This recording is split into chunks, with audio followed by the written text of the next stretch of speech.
Olá, aqui é o Sérgio Rocha, sou engenheiro agrônomo, mestre em etnobotânica e fundador do Instituto Cidade Jardim, um negócio de impacto socioambiental que já vendeu mais de 700 projetos e já instalou cerca de 70 mil metros quadrados de telhados verdes em todo o Brasil. Você pode já até ter ouvido falar da gente, pois ficamos conhecidos por trazer para o Brasil os sistemas modulares para telhado verde, rasos, leves, onde já plantamos quase de tudo, até trigo já colhemos em cima de um telhado.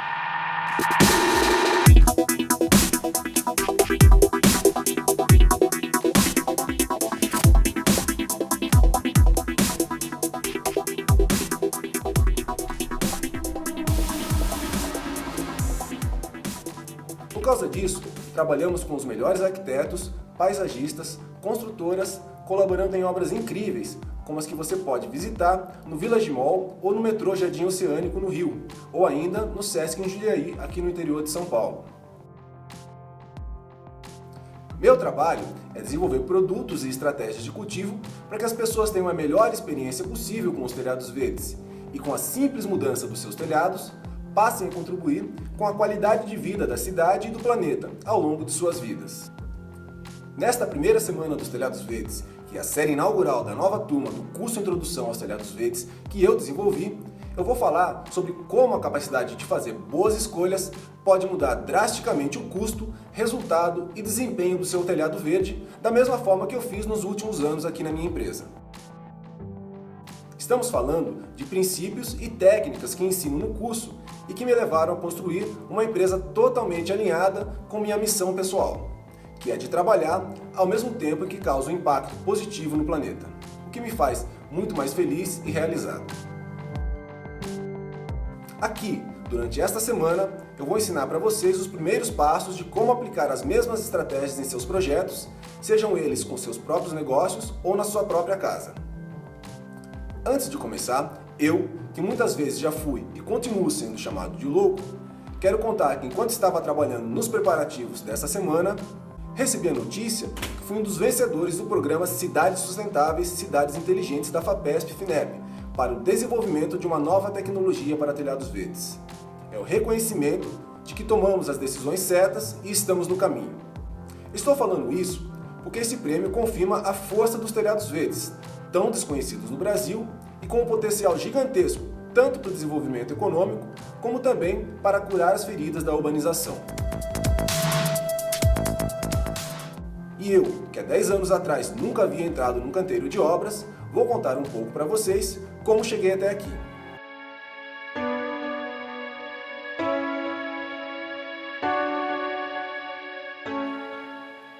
Há mais ou menos 15 anos atrás, depois de uma temporada trabalhando como pesquisador no interior da Amazônia, eu e a Fabiana, minha esposa e também sócia fundadora do Instituto, nos mudamos para Manaus. Eu fui trabalhar na Fundação Avina como analista de projetos e a Fabiana no Instituto de Permacultura da Amazônia. Foi lá que eu vi o primeiro telhado verde que chamou minha atenção. Ele estava em cima de um galinheiro. Foi quando eu tive o primeiro estalo e questionei pela primeira vez qual a utilidade de um telhado. Ali, além de proteger as galinhas, era também fundamental para manter o galinheiro fresco e confortável, além de ser muito mais bonito. Porque a permacultura te leva a pensar desta forma: quantas funções um elemento pode acumular em um sistema? E quando temos apenas uma função, isso quer dizer que tem alguma coisa errada. Como ambientalista e pesquisador, me envolver com a permacultura foi fundamental para encontrar uma direção. Imaginei que um telhado não poderia ter uma única função e que a forma como ele é pensado e utilizado nas nossas cidades hoje é responsável por diversos dos problemas que vivemos todos os dias. Ou seja, qual a função de um telhado ou uma laje no sistema urbano? O negócio é que os telhados fazem parte de um sistema hídrico que já está no seu limite e tem um impacto enorme na geração de enxurradas e enchentes. Veja bem, ao substituir uma porção do solo por uma edificação, anulamos a permeabilidade nesse local e a água que antes era infiltrada passa a escorrer superficialmente e sobrecarrega as calhas e bocas de lobo na rua. Isso sem falar nas tão faladas ilhas de calor, regiões densamente urbanizadas com pouca ou nenhuma vegetação, que absorvem enormes quantidades de energia solar e a retransmitem para o ambiente, gerando calor, ressecando o ar e mantendo poeiras e partículas em suspensão tão ativas a ponto de tornar a vida nessas regiões altamente insalubre. eu comecei a pensar no papel de cada pessoa e no quanto uma única construção poderia contribuir para a resolução deste e de outros problemas simplesmente por deixar de absorver a luz solar diretamente na sua estrutura. Imaginei um bairro inteiro com telhados verdes. Mas como conseguir uma mudança tão grande em tão pouco tempo? Como convencer as pessoas sobre algo tão sensível e levar esta mudança para cada casa, para cada telhado? Eu fui pesquisar mais a fundo e vi que os telhados verdes modernos, ou seja, aqueles conectados ao mercado da construção civil, já tinham uma história de mais de 40 anos na Europa, com uma indústria pulsante e pesados investimentos no incentivo público para a aplicação dessa tecnologia na adaptação urbana. Eles estavam usando o mercado para obter a escala de transformação que eles precisavam. Eu fiquei impressionado, pois os números que eu via naquela época mostravam que a Alemanha já contava com quase 15% dos seus telhados cultivados. Hoje, o mercado de telhados verdes na Europa já instala mais de 11,3 milhões de metros quadrados, movimentando mais de 1,5 bilhão de reais apenas em 2015.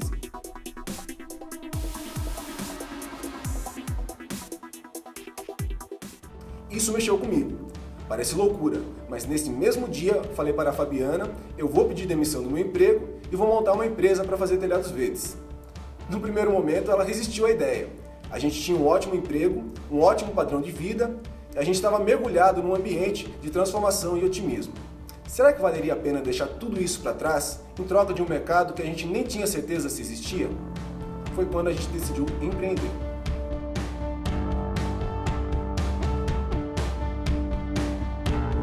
Em janeiro de 2008, criamos o Instituto Cidade Jardim, na época ainda bastante influenciados pelas experiências com o terceiro setor. Vimos que a ideia de criar uma empresa em que o impacto socioambiental era o coração do negócio parecia o caminho perfeito.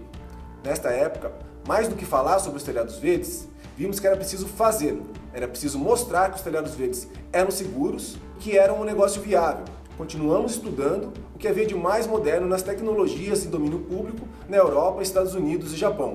E nos chamou muito a atenção o nível de qualidade e acabamento dos materiais que eram oferecidos por lá, especialmente com o uso de elementos plásticos para drenagem em formato de caixas de ovo, que armazenavam a água da chuva e da irrigação na base dos jardins. Experimentamos de tudo para adaptar essas ideias à nossa condição tropical. Já reutilizamos caixas de ovo de verdade, revestindo o papelão com látex de seringueira e outras resinas. Criamos módulos com fibra de coco, fizemos misturas e análise de substrato, pesquisamos espécies e fornecedores de plantas, sistemas de irrigação, logística, equipes de instalação e por aí vai.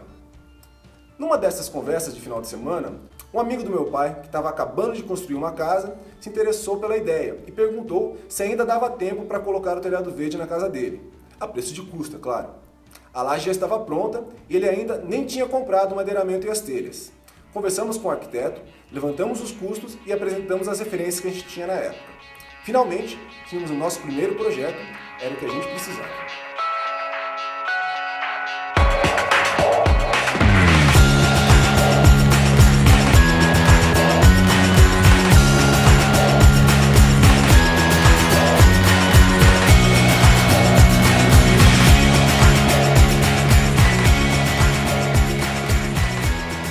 Depois da primeira experiência, eu tinha a convicção que era preciso transformar o telhado verde num produto que pudesse ser colocado na prateleira e que fizesse sentido aos profissionais da construção civil. Não foi um caminho fácil. Na época, não existiam produtos específicos para telhados verdes no Brasil e a gente queria fazer algo novo, diferente. Mas sem salário e com o dinheiro quase acabando, a gente precisava vender e nos conectar com o mercado. Foi uma época de muito trabalho. Criamos folhetos, informativos técnicos, participamos de eventos, grupos de empreendedorismo, criamos nossa primeira página na internet, na época ainda .org.br, e foi quando a gente começou a receber os primeiros e-mails e telefonemas para a apresentação da nossa empresa e de orçamentos. Como não tinha uma cópia do AutoCAD naquela época para analisar os arquivos que mandavam para a gente analisar, a gente chamou uma amiga, uma arquiteta, para ajudar. Logo na primeira vez, ela ficou surpresa e nos falou: "Vocês viram de quem são esses projetos? Trabalhar com esses caras é o sonho de qualquer arquiteto", ela disse. Na época, a gente não fazia ideia, mas alguns dos arquitetos mais importantes do país estavam interessados em nossa empresa e em nossos produtos. Zay Weinfeld, Márcio Kogan, Arthur Casas, Aflalo e Gasperini foram alguns dos nomes que assinavam alguns desses projetos. Num desses dias, recebemos a ligação do escritório do Sig Zanettini, um dos principais personagens da arquitetura no Brasil. Eles estavam desenvolvendo diversos projetos corporativos com telhados verdes e queriam conhecer a nossa empresa e os produtos que a gente desenvolvia na época, e também discutir detalhes do projeto com a gente. Esses foram nossos professores. Começamos a entender a linguagem e o timing das obras, dos projetos, problemas e medos mais comuns. Começamos a visitar as obras com os paisagistas, que além de todas as preocupações técnicas, nos ensinaram o respeito, cuidado e compromisso com o cliente. Isso só confirmou para a gente o que o mercado precisava. Então, identificada a demanda, decidimos investir em nosso primeiro molde para industrialização e pronto. Em 2011, começamos a vender e foi um sucesso. Nesses últimos anos, tenho o orgulho de dizer que tivemos impacto positivo em mais de 70 mil metros quadrados de área, o equivalente a 7 Maracanãs, transformando telhados secos em telhados verdes em mais de 700 projetos. Bom, continuamos reinvestindo e aprimorando o nosso design, criamos acessórios, conquistamos prêmios, reconhecimento, grandes obras no portfólio e agora, como que coroando esta etapa e nos chamando para uma nova fase, o apoio da FAPESP e FINEP no programa Cidades Inteligentes, Cidades Sustentáveis. Atingimos nossa primeira meta, que era ganhar dinheiro e obter independência financeira, trabalhando com o que eu gosto e deixando uma marca positiva no planeta. As lições que eu aprendi com essa história que acabei de contar para vocês em detalhe foram muito poderosas e separei 4 dessas lições que eu quero começar a compartilhar agora com vocês. Primeira lição: telhados verdes não são feitos só de camadas, eles também são feitos de conexões.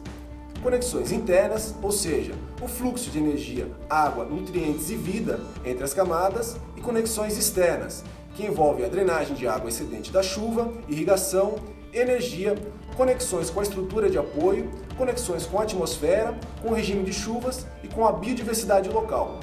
Todo mundo que já leu um pouco sobre telhados verdes sabe que eles são compostos por camadas, ok? Drenagem, filtro, substrato de cultivo, vegetação. Então, você pode até usar uma super camada drenante, um ótimo substrato, mas se a camada filtrante não for adequada, ou ainda, se os materiais não forem compatíveis, você pode ter um jardim que fica sempre alagado, porque a água não consegue fluir através das camadas. No outro extremo, se a camada filtrante for muito porosa, ou se for feita de materiais não duráveis, você pode perder substrato que será lavado e levado embora pela chuva. Da mesma forma, de nada adiantará ter todas as conexões internas bem projetadas, funcionais, se o número de ralos não for suficiente para dar vazão a toda a água que é coletada. Você pode até ter sucesso com um gramado em cima de uma laje, por exemplo. Mas se a camada drenante for incompatível com a impermeabilização, conforme as pessoas andam sobre a cobertura, ou seja, conforme elas usam o jardim, o atrito entre as camadas pode gerar rasgos ou furos causando infiltração. Ou ainda, se a proteção não for adequada, as raízes do gramado podem danificar e perfurar a impermeabilização, também comprometendo a estanqueidade do sistema. Segunda lição: como você vai ver, eu aprendi que a maior parte dos medos relacionados aos telhados verdes são mitos sem fundamentação. Para te dar um pouco de embasamento, aqui vão alguns dos meus argumentos. Telhados verdes não causam infiltração, eles ajudam a evitá-las. O fato é que um telhado verde, assim como todo telhado, precisa ser estanque e precisa ter uma boa drenagem para evitar o acúmulo ou empoçamento de água. A diferença está na presença de vegetação. E é verdade que algumas espécies realmente conseguem danificar a impermeabilização. Por isso, evite o cultivo de espécies com raízes agressivas, formadoras de rizoma, como por exemplo gramados, bambus e tabuas, ou plantas com caule ou raízes muito lenhosas. Esse risco pode ser facilmente mitigado com a aplicação de produtos para proteção contra raízes, já disponíveis no mercado e que darão garantia extra de que seu jardim nunca vai vazar. Vale lembrar que, por norma, no Brasil, floreiras, lajes e coberturas destinadas ao cultivo de plantas devem prever proteção contra raízes, além de realizar o teste de estanqueidade. Além disso, compartilhando as minhas próprias experiências, na minha casa e acompanhando os mais de 700 projetos que já mencionei, posso dizer que vi problemas de infiltração em menos de 1% dos casos. E o mais importante, em todas as vezes que aconteceram, as causas eram relacionadas a falhas na aplicação da impermeabilização identificadas logo no início das obras, da mesma forma como ocorre na instalação de telhados e lajes convencionais. Na verdade, a expectativa é que os telhados verdes aumentem a durabilidade e a vida útil da impermeabilização, pois eles reduzem a deterioração devido a estresse e danos mecânicos e físicos. Quer saber como isso acontece? É muito simples. Todos os dias, os telhados e as coberturas recebem uma quantidade enorme de energia do sol, o que esquenta e muito essa cobertura. A temperatura pode chegar a mais de 70 graus Celsius na superfície de uma laje numa tarde de verão. Nesta situação, os materiais se expandem. Pois bem, essa mesma laje, com a chegada da noite, na hora mais fria da madrugada, nesse mesmo dia, baixa sua temperatura para menos de 17 graus Celsius e a impermeabilização então se contrai com isso. Isso acontecendo repetidas vezes, todos os dias, causa fissuras e expõe pequenas imperfeições da execução, causando vazamentos. Por isso, é muito comum a gente ter que fazer as reformas ou mesmo a troca completa de telhados e impermeabilizações a cada 5 ou 10 anos. Com a proteção do telhado verde, a temperatura na superfície da laje fica equilibrada, reduzindo a amplitude de variação ligada à formação de fissuras e também reduzindo a exposição da membrana a temperaturas muito elevadas, o que também aumenta a vida útil ou reduzir o envelhecimento dos materiais. Um outro medo que as pessoas têm é de ficarem escravas da manutenção de um telhado verde. Bom, o que eu posso dizer é que os telhados verdes não dão muita manutenção. Eles dão tanta manutenção quanto qualquer jardim convencional. Aí, depende do seu tipo de jardim. Eu não concordo quando dizem que ter um telhado verde é como ter um bicho de estimação em casa, que você precisa gostar, que você precisa cuidar. É claro que existem telhados verdes cultivados como jardins impecáveis ou verdadeiras fazendas urbanas, que exigem cuidados compatíveis com a sua função. Entretanto, também existem telhados verdes funcionais que são projetados para ter no máximo 1 ou 2 manutenções ao longo do ano e para darem tanto trabalho quanto cuidar de uma abelha nativa. É tudo uma questão de alinhamento de expectativas. Se a última coisa que você quer é ter trabalho em cima de um telhado e o seu objetivo é um sistema que dê um mínimo de manutenção, você nunca deve cultivar um gramado ou uma horta. Você deve buscar um sistema extensivo, por exemplo, com a formação de pasto ou capoeira natural. Mesmo assim, existem questões específicas a telhados e coberturas que precisam ser observadas. E a inspeção mínima a cada 6 meses deve ser feita para checagem de ralos, calhas e retirada de plantas não adequadas à sua estrutura, que podem, por exemplo, causar sobrepeso, ter pote elevado ou excesso de agressividade das raízes. Além disso, dependendo da forma de acesso ao jardim, questões específicas de segurança devem ser observadas e previstas para que as futuras equipes de trabalho e manutenção possam acessar o local. No final, um programa de manutenção deve estar totalmente alinhado com o propósito do jardim e com as expectativas do cliente e do usuário. Eu, por exemplo, cuido do meu telhado verde praticamente todos os dias, pois tenho uma horta e um gramado, sistemas de cuidado totalmente intensivo, onde eu tenho que podar e colher abobrinhas, tomateiros, manejar e reformar canteiros, cortar o gramado, cuidar da irrigação, fazer adubação e por aí vai. Bichos. Aí um ponto polêmico. Para algumas pessoas, a simples possibilidade de se pensar em ter insetos andando em cima de um telhado causa arrepios. Entretanto, o telhado verde não irá se comportar de maneira diferente do que qualquer outro jardim, e aranhas, joaninhas, minhocas, formigas e tatus-bola irão de uma forma ou de outra encontrar esse verdadeiro oásis para se estabelecer. O que acontece, na verdade, é a criação de um pequeno ecossistema, um habitat, que irá atrair também aves e predadores que vão ajudar no controle e reequilibrar a população de pequenos animais. Para se ter uma ideia, a criação de habitats para a fauna e criação de corredores ambientais urbanos é um dos objetivos-chave do programa de incentivo aos telhados verdes na União Europeia.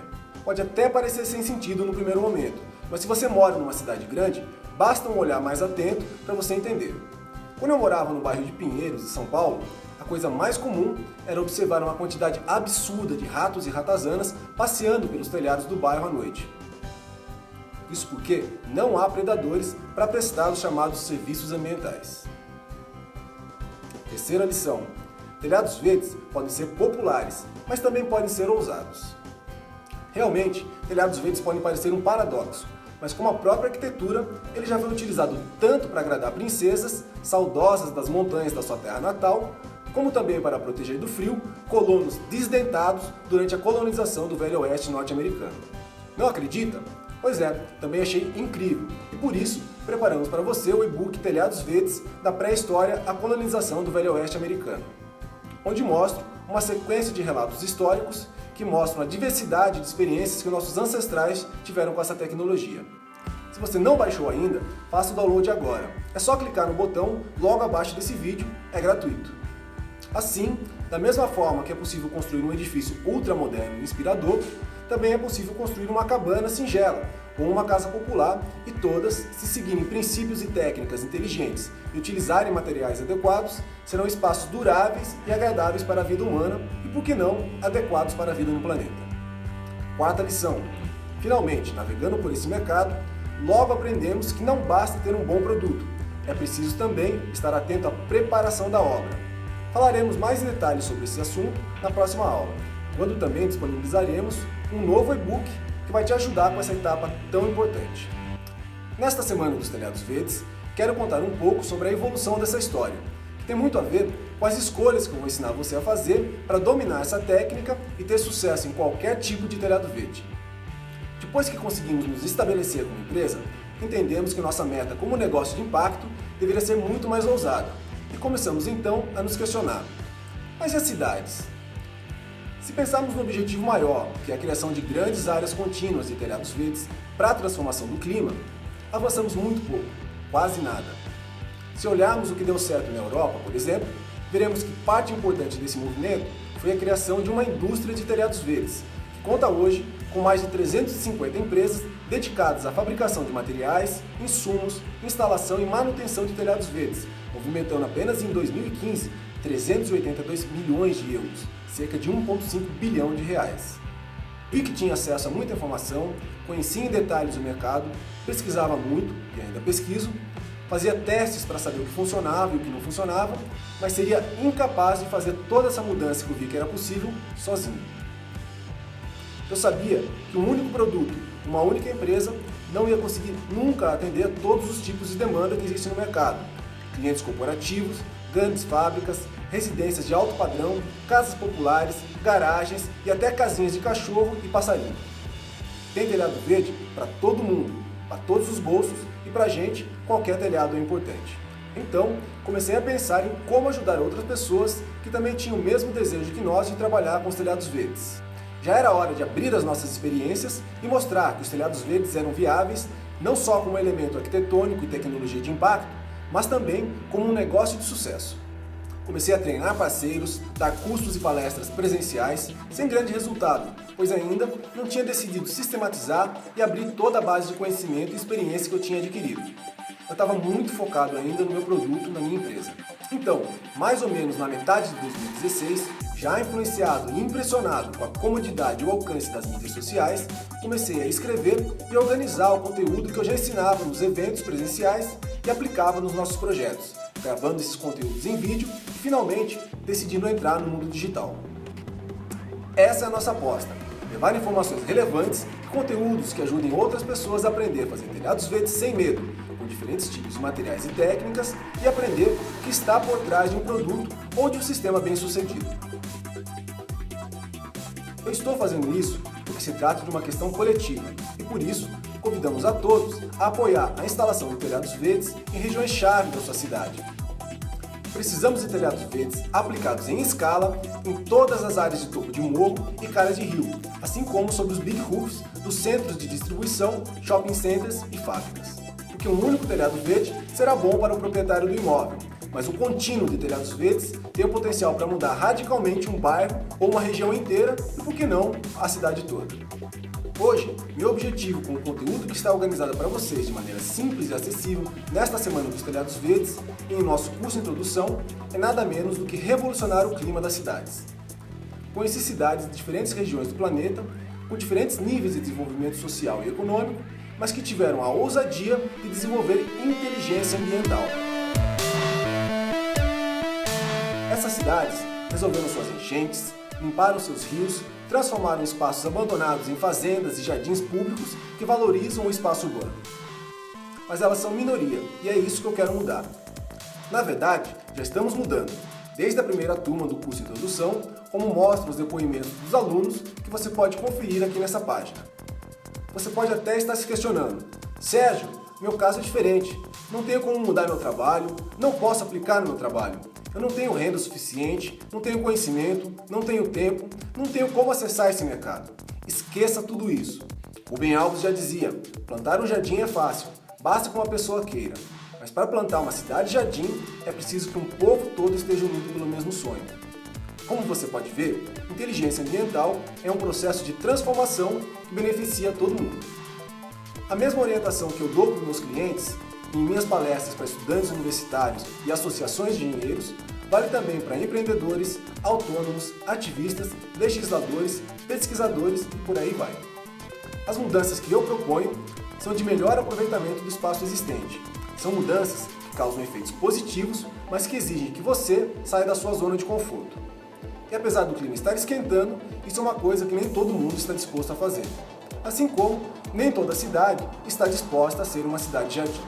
E é por isso que eu afirmo que cidades saudáveis são uma questão de escolha. Você quer realmente parar de fazer parte do problema?